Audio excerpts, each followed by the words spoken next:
Hello, my friends. So, if today's date, August the 6th, is your birth date, this is a reading for you for this year. This is a four-card pull, general energy card for the year, a challenge you might face this year, an action you can take to keep in balance, and an understanding or synopsis card about what this all means, or some kind of mile marker or signpost you might see and understand that you're on the right path at the right time, doing the right thing. So the general energy card of the year is the Starborn. And the Starborn, I think, comes in with a special recognition of itself. And we're all given this understanding, I think, at birth. The moment we crown out into labor, our our constellations are set. We are a star being born. We are a particle of the universe. We are the particles of the universe. Created into a new form. And the starborn recognizes that power within themselves. And they recognize that they have some kind of destiny. You have some kind of destiny that you feel that you are called to pursue, and that you feel that you are able and ready and passionate about doing. And this is about having some kind of mission, some kind of destiny that feels totally aligned with your being. And you've come into this world, whether you believe in the astrology and line up with the astrology, or you just recognize that you are a cosmic being born into this world, like all of us are cosmic beings. But if you recognize it and you feel it and you see it and you recognize it as something that's driving you towards some kind of sacred or spiritual passion that you have, then that's the recognition of being starborn, of being wise, of being wise beyond your years in many ways, because you recognize the intense power that you have in behind you, in front of you, and with you, inside of you, and that you want to manifest it down. So, what's your challenge? Well, the challenge is strength.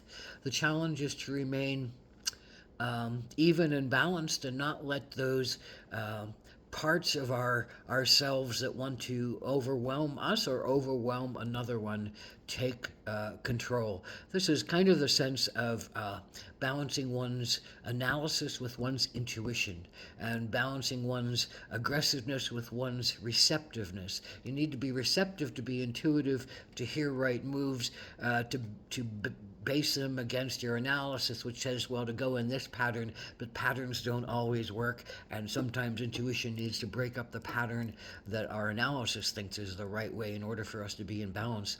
There's the other side of that is, if we're too much thinking, we might not be in our hearts and in our emotions and understand the power of what we do and what we take. So your challenge is to not let your analytical and your uh,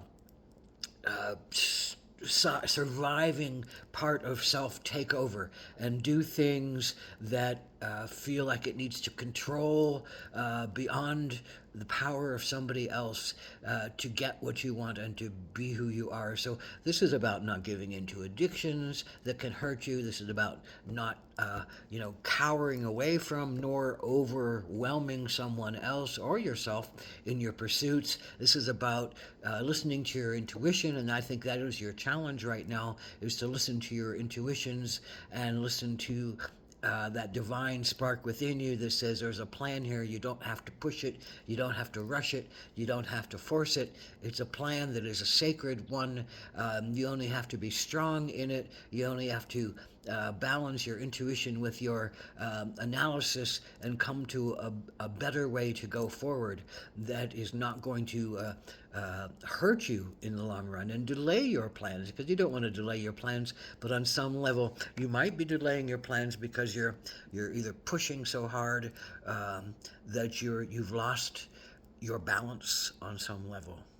So what is the action you can take? Well, the action is one of the crow, and the crow is given the title in these readings as lawgiver. The crow has many voices and many understandings, and the idea of the crow is that the crow knows that there are human laws, and the crow knows that there are spiritual laws, and the crows can often sit on telephone pole laughing at humans at the foibles that they do, and they're kind of that voice of look at yourself, look how silly and foolish you are, look how much you've given away your power, look how much da da da da da. So the crows caw the law.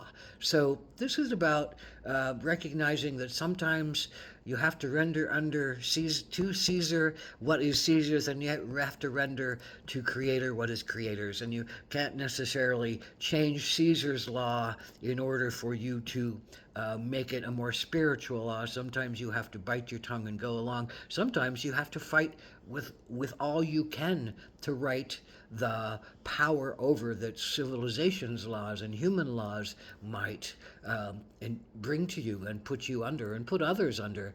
So this is the recognition of the spiritual law of being that is the one that is usually the most compassionate and most loving and most understanding, that we all come with our challenges and in our trials and our tribulations of becoming more humanitarian, more enlightened, more envisioning, more wise in our path. So I think this is, sometimes this is the rebel. And they have to caw the law as they see it. And so you might just be calling out people who you think are wrongdoing. Do it wisely, do it clearly, do it with facts, but do it with emotion that understands the power that is behind the things that you are promoting. You might be also becoming joined with some kind of law giving group or society that helps you to make better laws that are more understanding of human frailties and human fears, and being a more just and fair representative of who and what you see as the world's possibilities. And so this is one of taming your overriding self to become clear and clean in your boundaries, to become clear and clean in your vision, become clear and clean in your purpose and your drive, and what are you really driving for, and what do you want to happen, and how do you want to manifest it, and how do you do it. If you see injustice, are you going to provide more injustice in order to force somebody else to be the way that you want them to be? That's not just. So we have to look at these things, and we have to play these within our soul, and we have to think about the starborn energies of, that we are all sacred beings, and we all need to glow as brightly as we can, and we can't put a lot of barriers on people that keep them stuck and bound and tight and scared and poor and helpless. And so there's a great work that the crow does. There's a great work that you do this year. Don't keep listening to your integrity, keep listening to your intuition, keep listening to your truth, your highest truth, your greatest connection to source. And this is the outcome card, or the synopsis card, a soul card without any kind of definition. While you're on your path, you're bringing light down into the world. You're going through the many different levels of your karma and of your incarnation and your reincarnation, and your shedding of old skins that no longer serve you, and you're looking toward the highest point of enlightenment that you can create. The cobra, in Hinduism, is the highest point of consciousness, coming up with that giant hood that hears and radiates you, the greatest sense of creator into you, around you, and from you. And it has cleaned your chakras and opened yourself to divine mission and vision, and it has remembered the star-born aspect of self, that we are golden particles of light, and that we are the love of the universe that holds us together.